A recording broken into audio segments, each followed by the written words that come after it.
Amigos suscriptores, el día de hoy nos hemos venido a conversar con un amigo de la vieja guardia, con una persona que a lo largo de su historia se ha preocupado por la construcción de tejido social, que como ustedes tienen muy claro, ese es uno de los aspectos fundamentales de nuestro canal.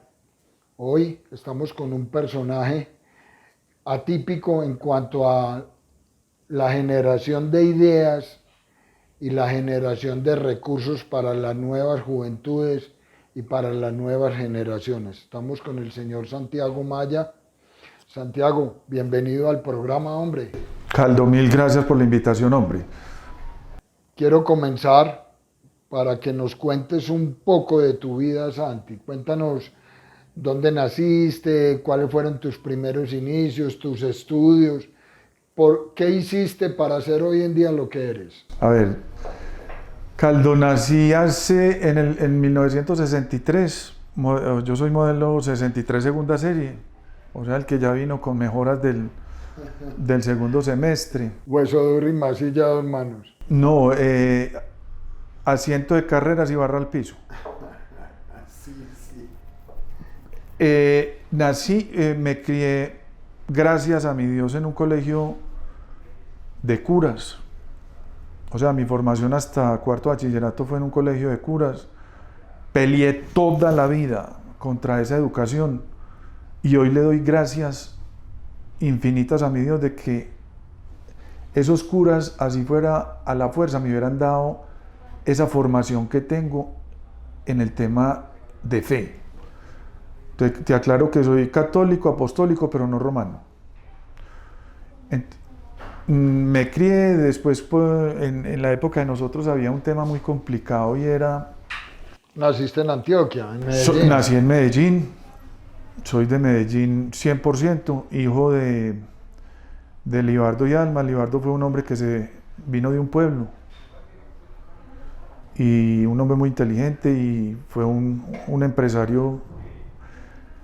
No un empresario, un asesor de empresarios muy bueno aquí en Medellín. Mi mamá, una ama de casa encantadora, querendona, o sea, cumplieron con el parámetro que existía en la época, que era un papá proveedor y una mamá ama de casa.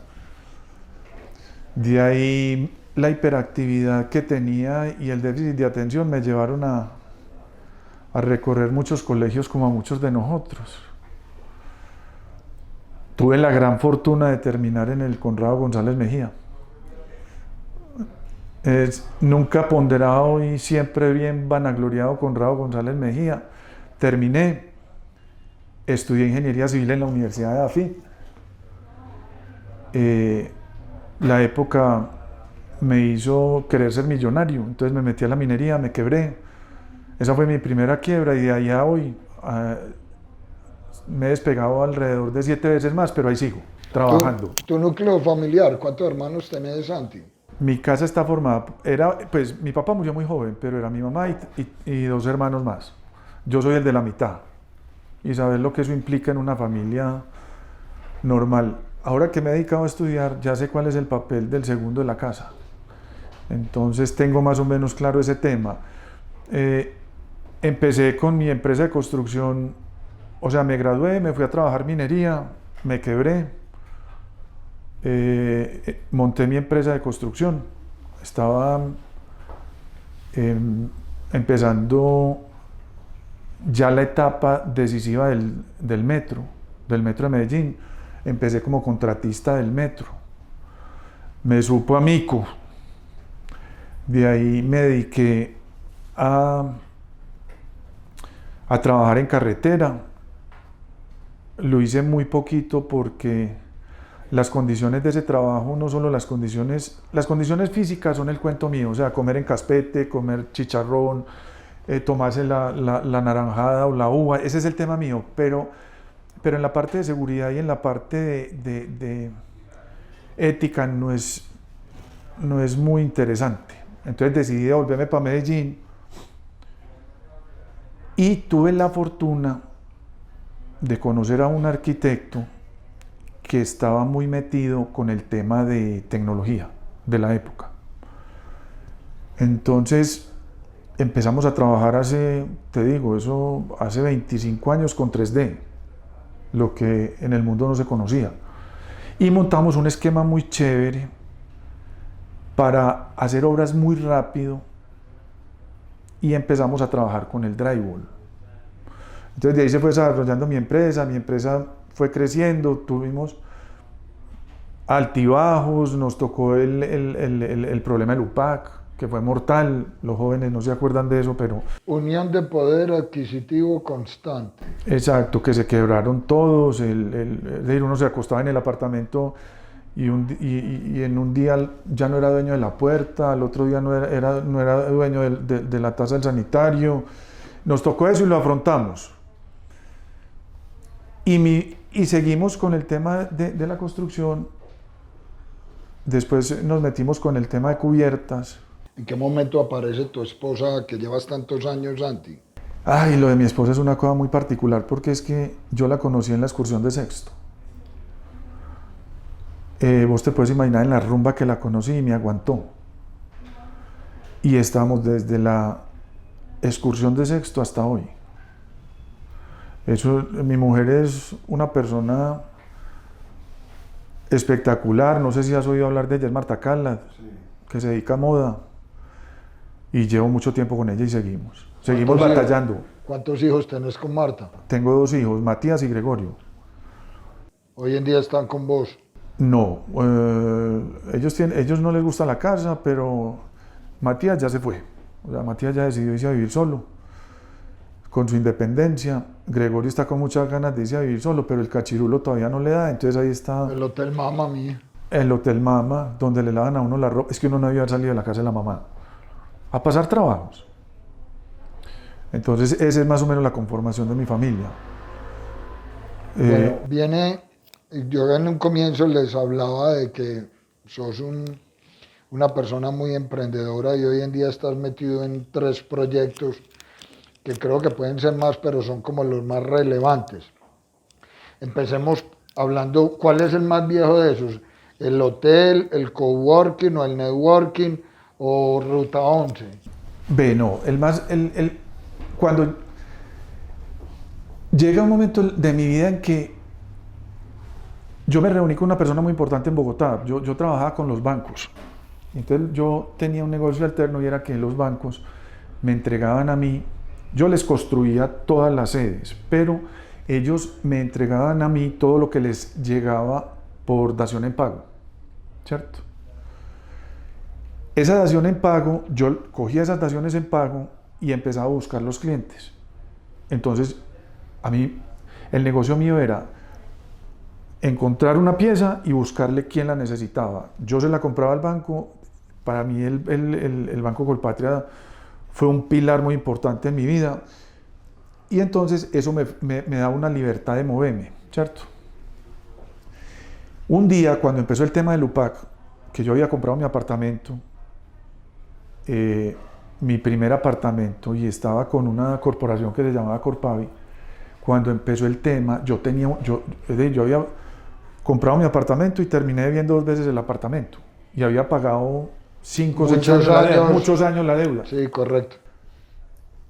Y entonces el presidente de ese banco, un día me senté a conversar con él y me dijo: hombre, Santiago, él me vio muy aburrido con el tema, con el trabajo, tal, y me dijo: venga, yo le voy a decir una cosa. Hay una teoría, y ojalá muchos la tengan en cuenta para que la pongan como una línea, como una ruta de decisión. Hay una regla que es el 10. Jesucristo no en vano puso 10 mandamientos. Son 10, el número mágico son 10. Entonces él me dijo: venga, Santiago, siéntese a estudiar. Usted en su vida, cada vez que usted se siente o cada vez que vaya a hacer una actividad, coja la regla del 10. Y es las 10 cosas más importantes de lo que va a hacer. Tiene que haber una primera y una última, ¿cierto? Cuando usted arranque por esa ruta, pare a ratos y revise de esas 10 cuántas se están cumpliendo.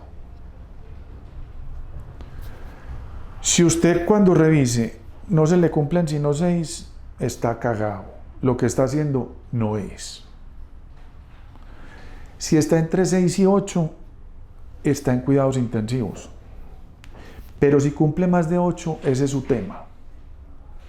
Entonces a mí se me quedó eso en la cabeza, salí, tenía tantos problemas que no me dio la oportunidad. Y en el 2011, con mi negocio de construcción y mis temas, me acordé de la conversación con este señor y dije, me voy a sentar a hacer la regla del 10 con mi empresa. Caldo, no cumplía ni 2. Cuando yo miro eso, volví, hice otra lista, volví, la revisé y me daba 1. Volví, revisé, volví y me daba 3. Y yo dije, no, ya no más. Me senté con mi socio y le dije, bueno, liquidemos esto, veremos cómo hacemos. Terminamos la empresa, nos dimos cuenta del problema financiero tan berraco en que estábamos metidos porque cuando... Que era la empresa que tenía de construcción y que recibía las daciones de pago. Esa. Sí, pero era básicamente la de construcción y era que terminamos no trabajando en construcción sino siendo chepitos. O sea, el tema se volvió consecución de recursos y cobra de cartera. O sea, el tema de trabajar era irrelevante. Y siempre había una disculpa para no pagar, siempre, si era la señora que le estaba haciendo la finca, había una disculpa para no pagar, si era el grupo empresarial, empezaban con el tema de que no eran 30 sino 60, pero que a los 60 el jefe de cartera tenía que revisar la factura, entonces se iba a 90, y llegamos al punto en que teníamos empresas que nos pagaban a 120 días, o sea, 3 pagos al año, y a nosotros nos tocaba coger y pagar trabajadores viernes, todo religiosamente. Y nos dimos cuenta que este negocio era una semana que empezaba un 1 de enero y esa semana terminaba un 31 de diciembre. Entonces decidí cerrar y dije, no más, no quiero más con estas cosas, voy a cambiar completamente mi esquema. Le comenté a mi mamá que es mi consejera, mi señora me apoyó y mi mamá me decía, hombre, ¿cómo te vas a poner a hacer una cosa que no sabes hacer? No llevas tantos años pues trabajando en eso. ¿Vos hizo? No, Santiago, no, es imposible. O sea que sí se puede dar un cambio estructural y mental a lo largo del desarrollo profesional. Todos los días puede uno amanecer con ganas de cambiar y cambiar al otro día. Entonces, tomo esa decisión y un amigo que me vio muy desesperado me dijo, él había emigrado a Estados Unidos por temas de seguridad. Estamos hablando de 2011, o sea, antes de... Y me dijo, venite para acá, te aireás, mirás qué hacer. Y me fui para Estados Unidos. Y con él me di cuenta de un negocio hermoso que era el aceite lubricante para motores. Me di cuenta del atraso tecnológico que había en Colombia, me di cuenta, o sea, no entendí el negocio del aceite. Entendí el potencial que tenía el negocio del aceite. Entonces me vine de allá y dije, voy a empezar a importar aceites. Entonces empecé a buscar quienes me financiaran la locura. Yo he tenido amigos muy queridos, entonces encontré uno que me dijo, hombre, vamos a apostarle, ponemos esto y tal. Y empezamos con los aceites y como nosotros traíamos aceites de tanta tecnología, el negocio arrancó hermoso. Ahí es donde nace Ruta 11. Allá nace Milla 11. ¿Por qué es Milla 11? ¿Por qué es Milla 11? Porque nació en el 2011. ¿Y por qué el escudo? Porque el escudo que tiene Milla 11 es el símbolo del millaje en todos los países. Y el millaje... Que se ve en las carreteras. Se ve en las carreteras y en todas partes. Sí. Unos dicen que lo aquel del Medellín, no, a mí el Medellín, el equipo no me gusta, a mí me gusta el Nacional, pero cogimos esos 2 íconos y los pusimos y dijimos, esta va a ser porque es que nosotros vamos a hablar de kilómetros. O sea, el negocio nuestro va a ser hablar de kilómetros con vehículos, aceites lubricantes, aceites de caja. Entonces nos metimos en ese mundo.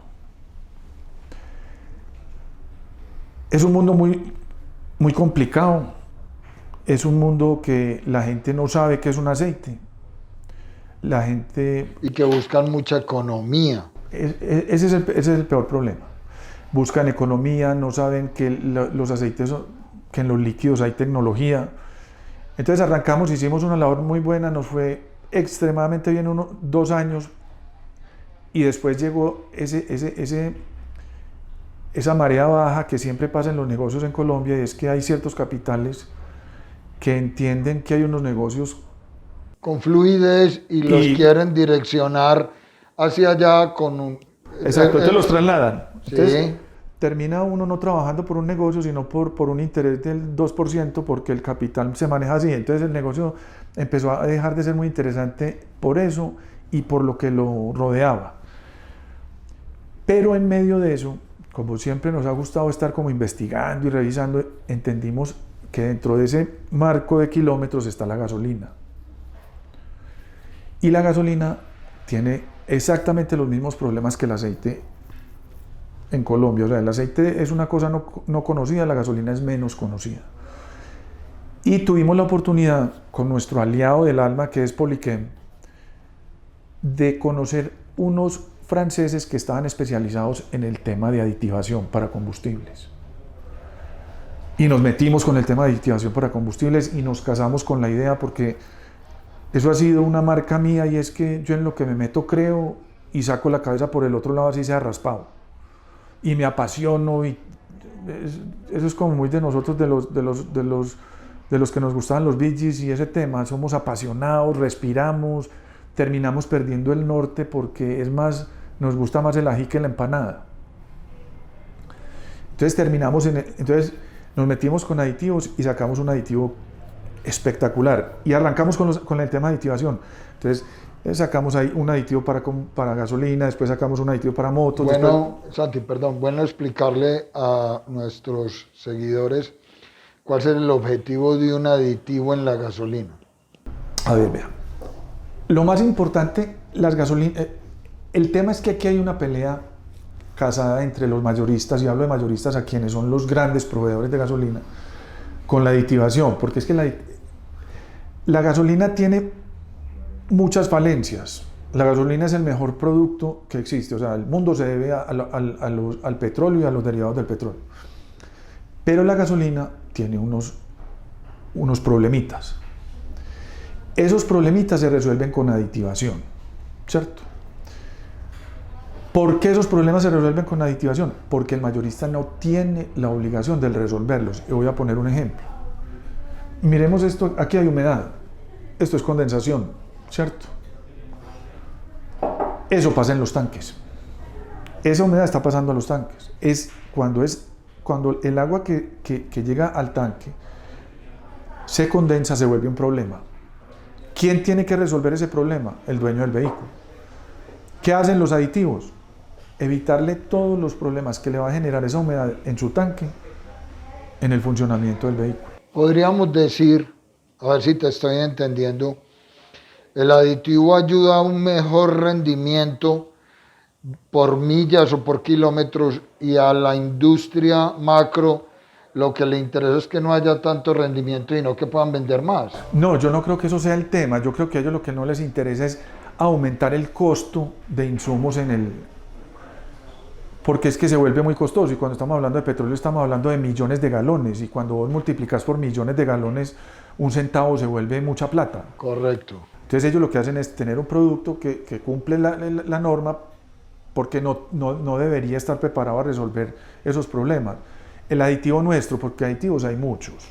Yo respeto cada aditivador, respeto la política que tiene sobre aditivación. Nosotros tenemos muy claro, vuelvo a lo mismo, kilómetros.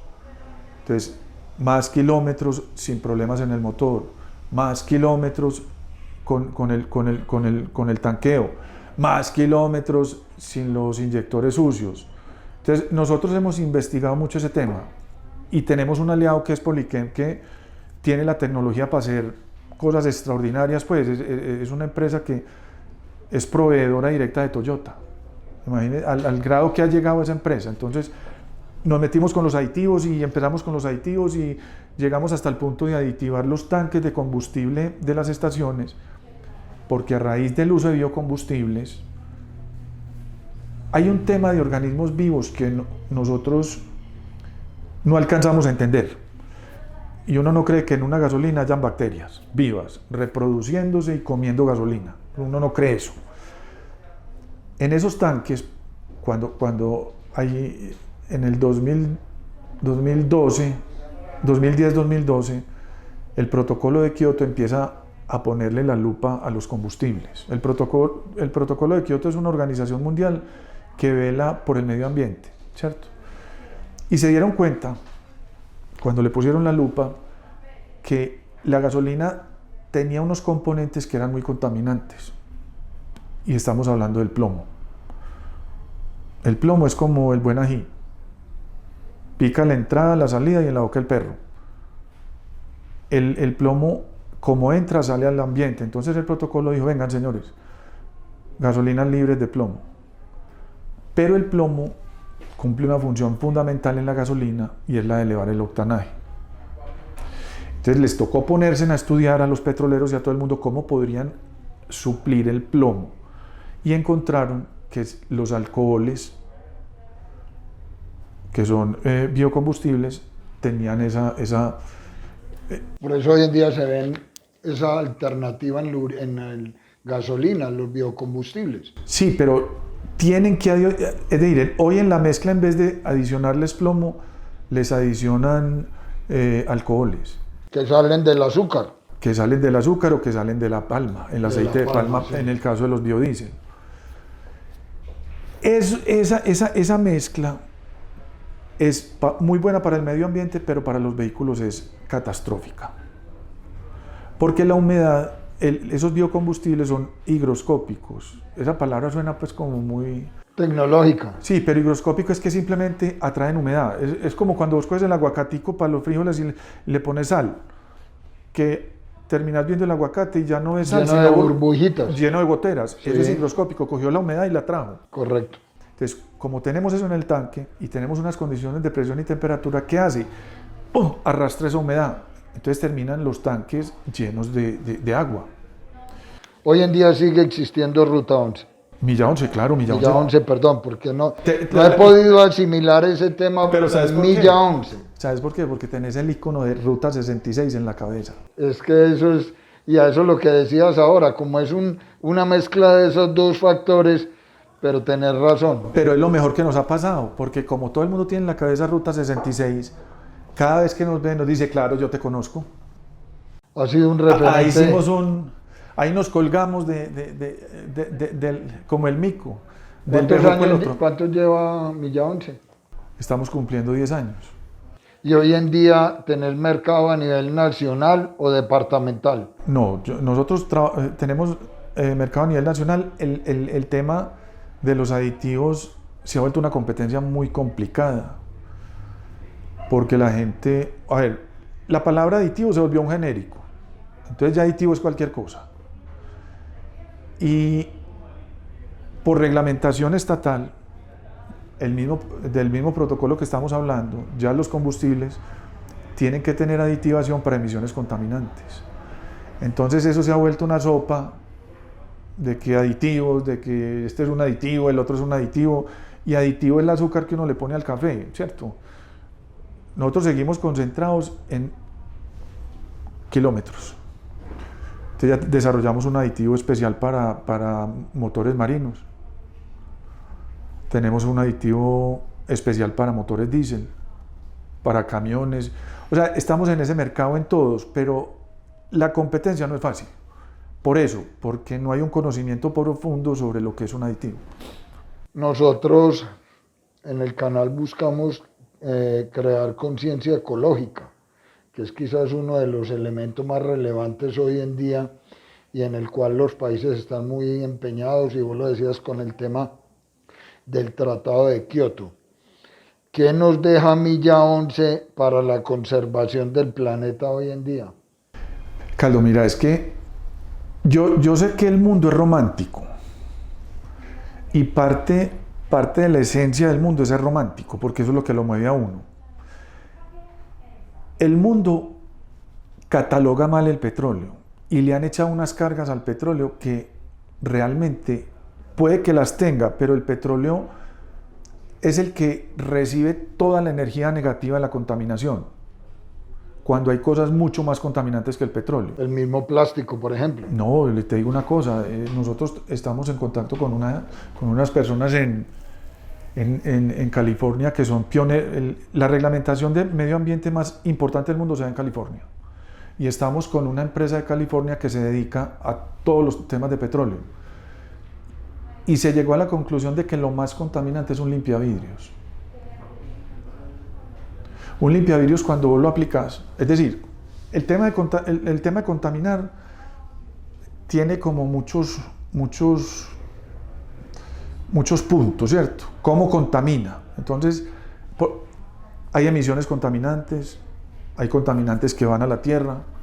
Entonces, empecemos y pongámoslo desde el principio. ¿Cuáles son los contaminantes que nos interesan?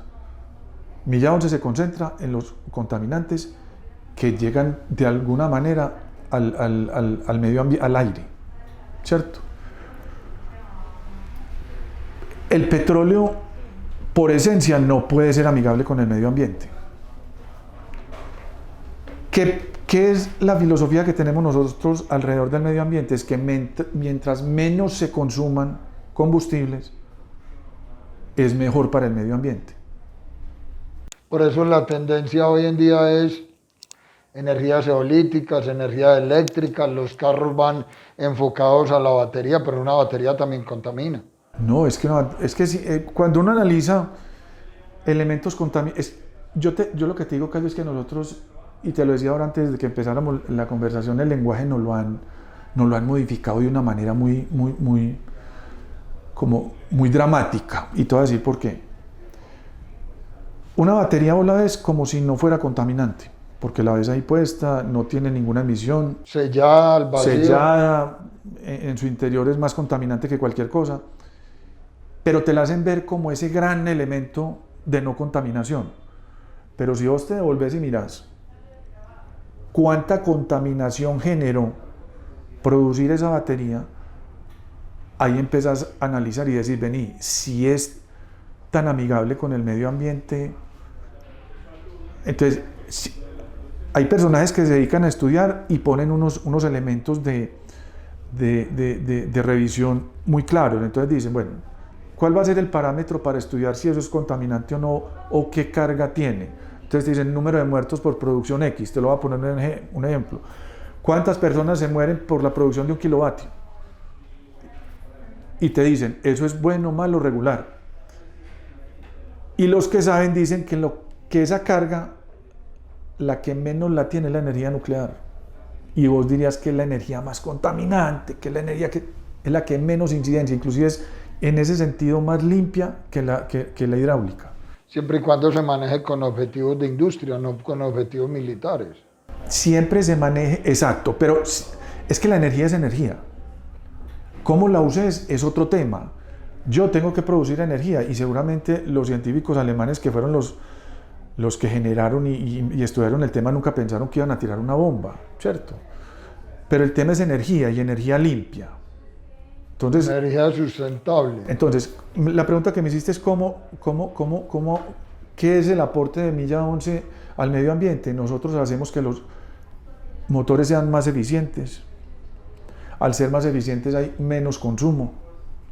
Que los motores trabajen más limpios. Al trabajar más limpios, ¿qué hace? Que están emitiendo menos emisiones contaminantes. Básicamente el tema de aditivación es un tema de bolsillo y de medio ambiente.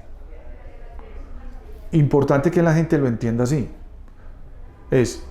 Si yo soy más eficiente, si consumo menos combustible y si adiciono menos emisiones contaminantes al ambiente, voy mejor. Que es de hecho lo que hicieron en Río, que ya están trabajando con biocombustibles al 80 o al 90 y los índices de contaminación cayeron pues brutalmente, de una ciudad que se prendía una alarma cada 5 horas a estar por debajo de los niveles de contaminación de Medellín. Sí, ya el color naranja tan conocido en el medio ya no se ve tanto. Exactamente.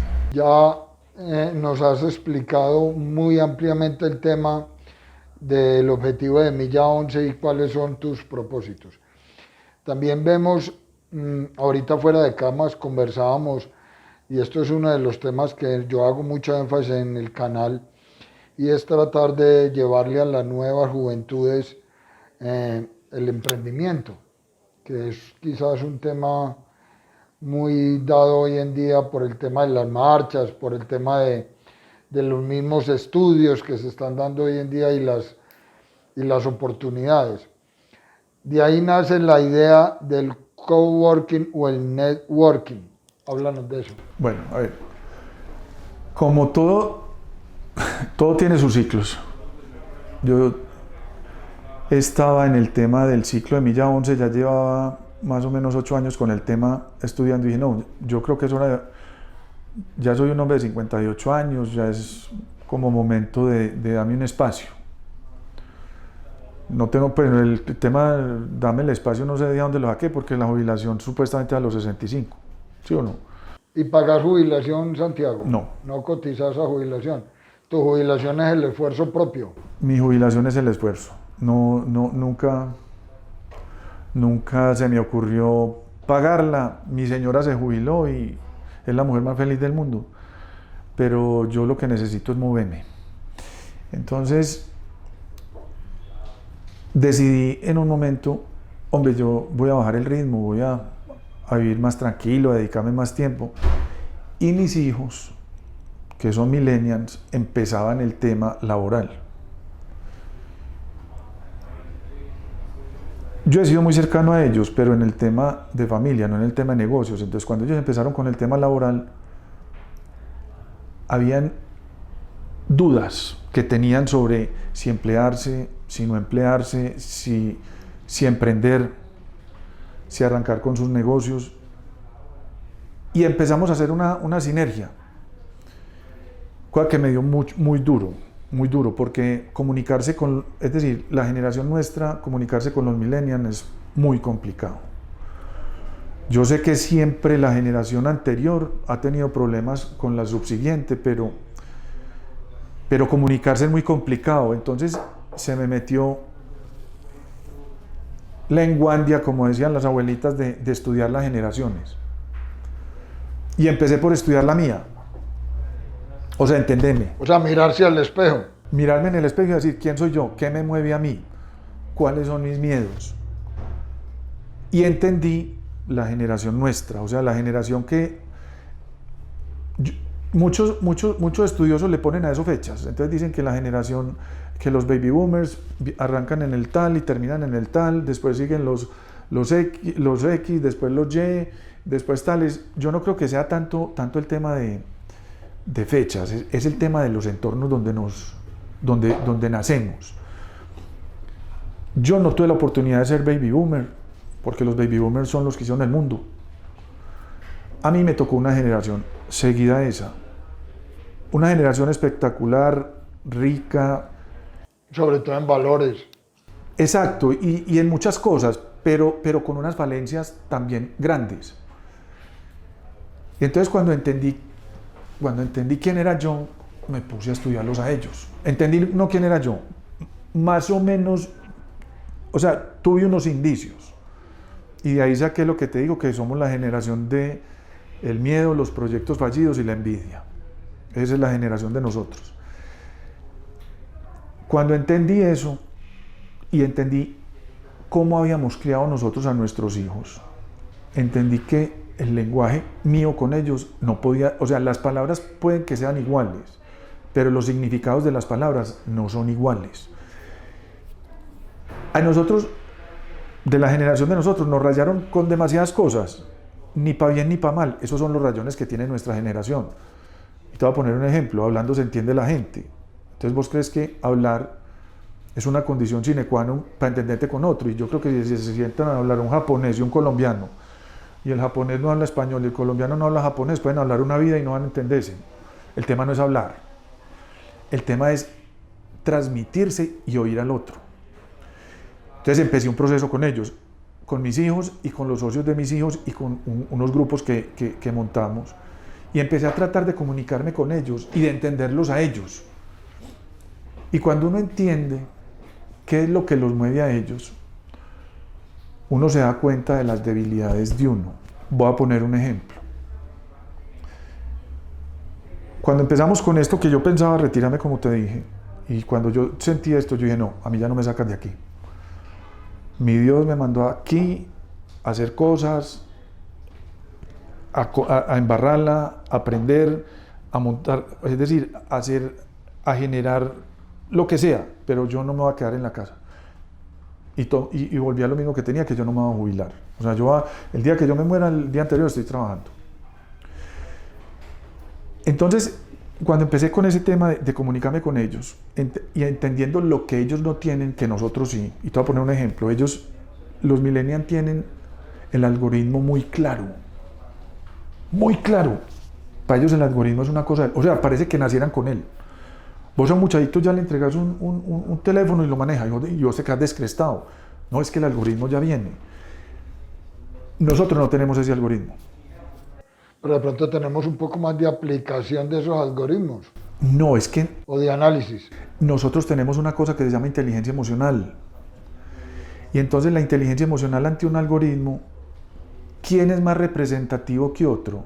No es que uno sea más que otro, es que si vos sumás inteligencia emocional y un algoritmo, sos ganador. Aquí no es cuál es mejor que otro, es simplemente sume, no multiplique, sume. Entonces sume y verá lo que le va dando.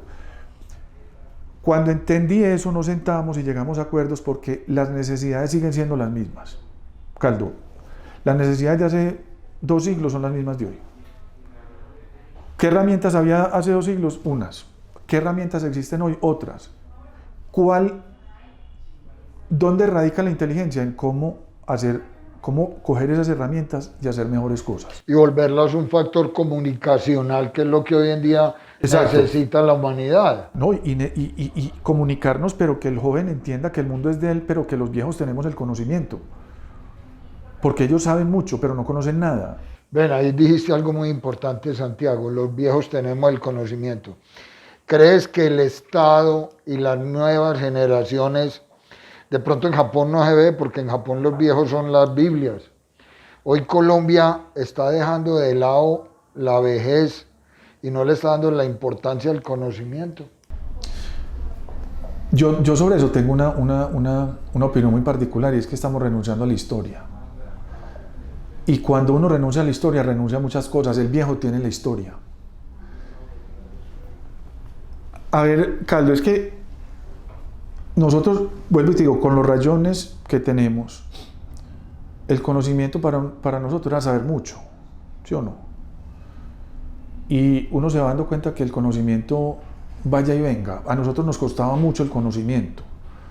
Yo me acuerdo cuando uno a la universidad estaba en clase y entonces le decían, hombre, hay que estudiar esto, entonces todos parados en la puerta para irse para la biblioteca corriendo, rezando para que el libro estuviera, llegabas y cogías un fichero y rezabas para que la ficha estuviera. Pucha, si no estaba la ficha, entonces si aparecía la ficha, rezabas para que estuviera el libro en la estantería. Pucha, si no estaba el libro estaba el libro en la estantería, entonces rezabas para que las fotocopias de la 33 estuvieran abiertas para sacar las copias. Entonces para nosotros el tema del conocimiento era una cosa muy valiosa, porque nos costaba mucho, ¿me entendés? Nosotros tenemos ese rayón, y tenemos el rayón de que conocimiento y experiencia son unas cosas muy, muy valederas. Yo creo que el conocimiento vale, es decir, es muy importante tener conocimiento, pero yo creo más en la sabiduría que en el conocimiento. Y entonces, ¿cómo nace el coworking a raíz de todo eso que nos estás comentando?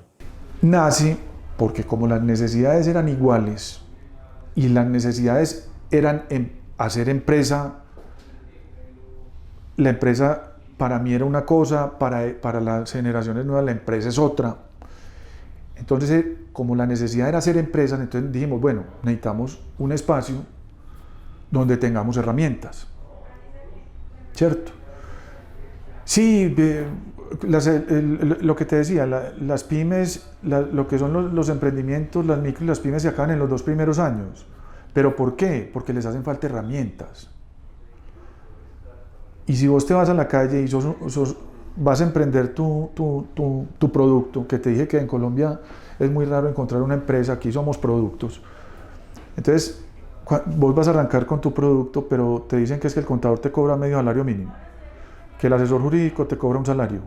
Vos te das cuenta que eso es inviable para poder arrancar Y la mentalidad siempre es estructurar un tema de gastos sin tener en cuenta más bien el tema comercial. Exacto, entonces aquí lo que hay que hacer es volverse livianos para poder trabajar en el producto. Que yo no estoy de acuerdo con que hayan productos, yo estoy de acuerdo con que hayan empresas que tengan productos. Bueno. Entonces cuando nos sentamos dijimos, bueno, tenemos unas necesidades todos. Entonces mi hijo Matías me dijo, bueno, montemos un coworking. Yo tenía en la cabeza ya estructurado el tema, que en el mismo espacio tengamos las herramientas para hacer empresa. El modelo coworking lo habían traído, pero lo habían traído como el esquema donde se alquilan puestos de trabajo. Como un café internet, con lo que llaman café internet. Esa es la palabra, un café internet, donde tenés un toma para conectar el computador y tal. Y te cobran por minutos, y cuánto me demoré, 20 minutos, entonces pagué tanto. Exacto. Entonces el tema, cuando nos sentamos, dijimos, no, aquí lo que necesitamos es un grupo multidisciplinario donde nosotros podamos desarrollar lo que queramos en el momento que queramos. Y que cada desarrollo nos demos el gusto de emprenderlo y si hay que abortarlo y abortarlo. Yo no soy de la teoría de abortar, pero sí que es una cosa que tienen los jóvenes muy claros. Cuando las cifras no dan, no es viable. Entonces, que lo podamos hacer de una manera fácil. Entonces, ellos, los pelados, esto es muy charro porque es un grupo de pelados, todos menores de 30 años y uno pelado en la cabeza. Entonces empezamos y dijimos, bueno, ¿qué herramientas necesitamos? Nos juntamos 5 socios y dijimos, bueno, vamos a empezar con Sinius, que Sinius es el lugar donde, eso tiene pues su teoría, y vamos a montar el coworking y empecemos a recoger. Pues eso fue una cosa, caldo de meses, o sea, entre la decisión de montarlo y el estar funcionando fueron meses, ¿cierto? Y a raíz de que ya se tenían esas condiciones, empezaron a arrancar emprendimientos y empresas. Aquí está prohibido hablar de emprendimiento, aquí son empresas, desde empresas muy pequeñas hasta empresas muy grandes. Pero aquí son empresas replicables, empresas que vayan corriendo en el tiempo, que crezcan. Entonces, cuando se dieron las condiciones, empezaron a surgir empresas. Entonces, el coworking es una empresa, pero es una empresa que tiene un sentido muy claro, y es que aquí no se produce. Aquí los gastos van.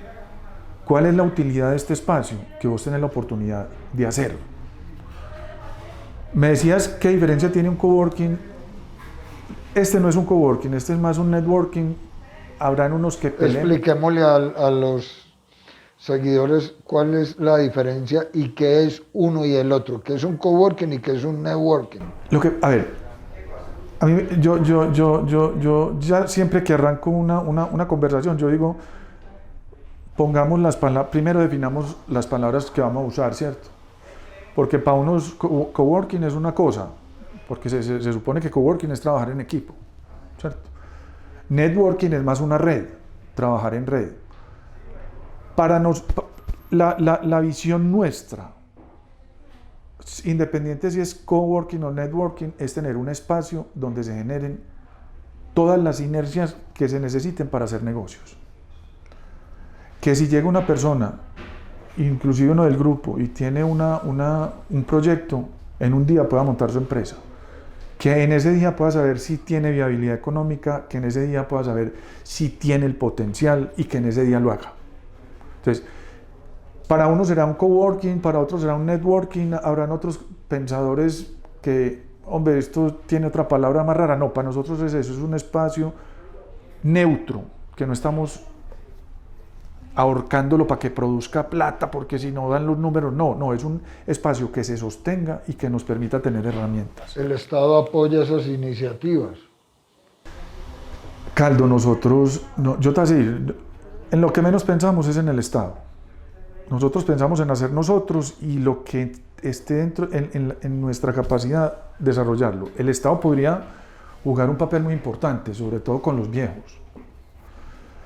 Inclusive estuvimos hablando de un proyecto que alguien le apostará y escogería hacer este mismo espacio, pero de viejos, donde las vacas sagradas tengan un día a la semana y todos los muchachos que estén ahí tengan la oportunidad de consultarlos. Hombre, yo tengo conversado ya unos personajes, a ellos no les va a gustar pero ellos me dicen, el día que montes eso, yo me voy para allá, te regalo un día a la semana, para que los muchachos pregunten, para contar las experiencias. Entonces, eso sería un buen papel del Estado, pero nosotros pues, contar, o sea, nosotros hacemos lo que podemos hacer. Mira, por ejemplo, el Estado tiene una institución que se llama el SENA, como también existen las cajas de compensación a través de Confenalco, de Confama. Esto no tendría una aceptación y una cabida muy importante en esas empresas, en esas entidades del Estado, para poderle llegar a tanta clase social que hay en el país. A ver, yo soy muy escéptico con el tema con el tema de meterle política a las cosas. Porque cuando 3 personas se juntan a sumar, dan un resultado. Cuando llega uno pretendiendo multiplicar, el ejercicio se termina. Y normalmente la clase política lo que quiere es multiplicar. Y ese no es el interés. El interés nuestro es sumar. Y que las sumas vayan siendo más grandes, ¿me entendés? Hombre, este hizo un emprendimiento por este lado, ya es empresario, está tratando por aquí. ¿Qué vertical puede haber cerquita? Entonces habrá otro allí que diga, ve, él necesita que le provean esto y no está en capacidad de hacerlo, entonces yo voy a montar mi empresa para proveerle eso a él. Eso en niveles pequeñitos, ese es el objetivo nuestro.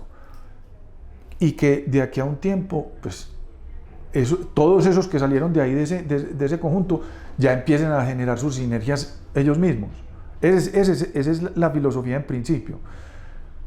Inclusive, pues, sin el permiso de ellos, yo empecé un negocio de marketing digital, que no sabía qué era ese tema, y me metí en un curso, y como tengo el problema de apasionarme, yo me enamoro saludando. Entonces encontré que eso es un mundo inmensamente... Nadie necesita lo que no conoce. Y yo no conocía ese tema, y creí que redes sociales era tener un perfil en Facebook y publicar 2 huevonadas en una semana, no. Y monté un negocio. El negocio ha pasado por 7 grupos distintos, 7 no, 4 grupos distintos, y algún día lo sacamos adelante, pero el tema es ese, es ver qué es lo que hace falta, y por eso te decía que estaba tan triste que nuestros partners en el coworking de la parte audiovisual se habían tenido que ir por presupuesto, porque ahí hay un punto fundamental para las estrategias. En resumen, yo creo que el ejercicio tuyo, o sea, si alguna entidad se enamora es porque el ejercicio está muy bien hecho. No tratar de hacer un ejercicio bien hecho con el apoyo de la parte estatal, porque se vuelve paquidérmico, empieza a tomar... Y el Estado trabaja unos ritmos muy distintos al de la parte empresarial privada. Ven, hablabas que tus hijos, uno de ellos te está como él es el gestor, el motor, digámoslo así, del emprendimiento. ¿Es aconsejable a aquellas familias o a aquellos padres que tengan hijos mostrarles el camino del emprendimiento o definitivamente es mejor dejárselos a que la sociedad se los muestre? A ver, yo creo que uno es el producto del entorno. La cultura viene desde la casa. Y yo digo una cosa, si un país quiere progresar, o si una ciudad quiere progresar, o si un pueblo quiere progresar, tiene que tener vocación de. Y la vocación se da al interior. Entonces, hay familias que tienen vocación de médicos porque ven todo el día a su papá trabajando en medicina. Hay familias que tienen vocación de tal cosa, ¿cierto? Y hay hijos que le apuestan, como hay hijos que crecen con unos empresarios los más espectaculares y no les interesa el negocio del papá. Yo creo que lo más importante es que cada cada joven entienda su papel, entienda qué le gusta, o al menos entienda que lo que va a hacer le guste. Uno no tiene que hacer lo que le gusta, uno tiene que hacer que lo que haga le guste, pero eso que uno haga tiene que tener resultados. Entonces yo tengo que tener ciertas facultades para hacer lo que voy a hacer. Voy a poner un ejemplo. Es que mi hijo es muy bueno para biología. Sí, pero mi hijo de humanismo no tiene nada. Hombre, te lo digo francamente, no vas a ser buen médico. Porque puedes ser muy inteligente, muy brillante, pero si no tenés esa parte humana, vales huevo. Por el contrario, si no sos tan inteligente, pero sos un hombre extremadamente humano, extremadamente entregado, vas a ser el mejor médico del mundo, ¿cierto? Entonces, por eso te digo, uno tiene que hacer que lo que haga le guste. Si ellos tienen esa capacidad, o se les ve, y ellos disfrutan esa capacidad de hacer, hay que motivarlos. Si no la tienen, no hay que motivarlos. Entonces, es que en la casa uno los tiene que dirigir, ellos lo ven a uno. Y ellos lo ven y van tomando decisiones. Entonces, vos en tu casa tendrás uno que le fascina hacer lo tuyo y otro que lo ve como como flagelarse estar con vos. Pues hombre, mi mamá dice una cosa muy sabia, y es que los hijos son una mano, los dedos de una mano. Todos son distintos, ¿sí o no? Unos se usan más que otros, pero todos duelen igual. Entonces habrá un hijo con el que uno tenga más empatía y que tenga esa vena, y él tratará de ser empresario. Habrá otro que le gusta más ser empleado. Habrá otro que le gusta más ser profesor, por ejemplo. Lo que hay que entender es quién es él. Conocerse a sí mismo es lo más importante. Lo más importante, yo creo que en la primera clase o sea, uno en kinder le debían decir, venga, vea, primero lo va a definir a usted con qué hemisferio del cerebro piensa. Santi, tenés a tus dos hijos trabajando con vos. Sí. Hoy en día... No trabajando conmigo. No, estamos en un grupo de trabajo. Están en un grupo de trabajo en el cual cada uno está desarrollando su potencial, acompañado de tu experiencia a lo largo de tanto tiempo. Y viene una idea que ya nos hablaste de Milla 11, nos has estado hablando del coworking, pero nace la idea de un hotel. ¿Por qué nace la idea de un hotel? Cuando en esas, lo importante de esas mesas que yo te digo, cuando ya empezamos a medio entendernos en la comunicación, hay muchos sueños que uno tiene que no fue capaz de hacer. Y no fue capaz de hacer por miedo, no fue capaz de hacer por muchas circunstancias. Las circunstancias de nosotros son complicadas. A nosotros nos hablan de plata y nos da un dolor por aquí, que cuánto hay que invertir, que le va a pedir prestada la plata a mi papá y a mi mamá, qué tal. Bueno, pero hay unos sueños. Y dentro de ese algoritmo de los jóvenes no existe miedo. Entonces una buena idea se vuelve un proyecto muy fácil. ¿Por qué? Porque para uno es miedo, para ellos es una experiencia de negocio, de lo que les gusta, de hacer. Entonces, yo tenía hace mucho tiempo ese sueño, y era, hombre, yo veía a Guatapé, yo decía, aquí debe haber un hotel. Tengo una amiga que tiene un lote y llevo, te digo, mucho tiempo estructurando. Entonces, en este lote podemos hacer esto, podemos hacer lo otro, tal. Y como te dije, es muy importante esas reuniones de ideas, porque, bueno, ¿qué hay para hacer? Entonces yo les dije, yo tengo un proyecto que ha sido me gusta mucho, y lo aterrizaron en 3 meses. Consiguieron, o sea, se hizo, el proyecto se estructuró y se llevó en 3 meses. Lo que yo en 12 años no había hecho y no soñar, esto se materializó. Y se materializó una idea del viejito que los jóvenes la vieron viable. Entonces, el hotel arrancó de ahí, inclusive arrancamos con ese mismo... aquí el tema no es que sea un capital inmenso. Aquí el tema es que los jóvenes tienen la capacidad, como tienen tan poquita credibilidad, la plata y tienen un sentido distinto. Ellos invierten a riesgo. Invierten sus plata, no es como nosotros con el banco que hay que ir, llevar papeles, llevar la partida de bautismo del niño Jesús, cuánto si vas a prestar 100 tendrías que mostrar que tenés 1000, no, ellos consiguen sus inversionistas y generan el proyecto. ¿Cómo se llama el hotel? Boato Hotel. ¿De dónde sale la palabra boato? Boato sale de un estudio que hacen los creativos, es una palabra italiana que significa buen vivir, que significa lujo, que significa, lo que en la época nuestra hacían los reyes era fiestas con pompa y boato. Eso significa boato. Hoy en día en tu, digamos, en tu holding, en tus negocios, ¿cuántos empleados más o menos tenés, Santi? No, yo te digo, Caldo, que yo no sé. Como yo es decir, yo estoy en muchas cosas, pero no estoy en nada. Entonces, yo sé que los negocios que hay tienen gente. Y que hay gente viviendo de ellos y la idea es que... Generar empleo, construcción de tejido. Exactamente, que la gente encuentre encuentre algo para soñar trabajando. Es decir, si se van a trabajar al hotel sueñan trabajando, si se van a creativa sueñan trabajando, si vienen al coworking están aquí soñando y trabajando, si están en Milla 11 sueñan y trabajan. El tema es no mirarlo como ese holding, no, son espacios que tienen la oportunidad de vivir y trabajar. ¿Cómo manejarse el tema de inclusión? Entonces, indiferente hombre, mujer, lesbianas, homosexuales, hay empleo para todos en tus empresas. Ve, hombre, no, yo te digo, mi concepto, lo único que necesita una persona es motivación y ganas, ¿cierto? Sea amarillo, azul, verde, rojo, colorado, el que sea. Lo único que se necesita son esos dos ingredientes. Vos con esos dos ingredientes llegás donde querás. Y acordate lo que nos decían las mamás, la perseverancia...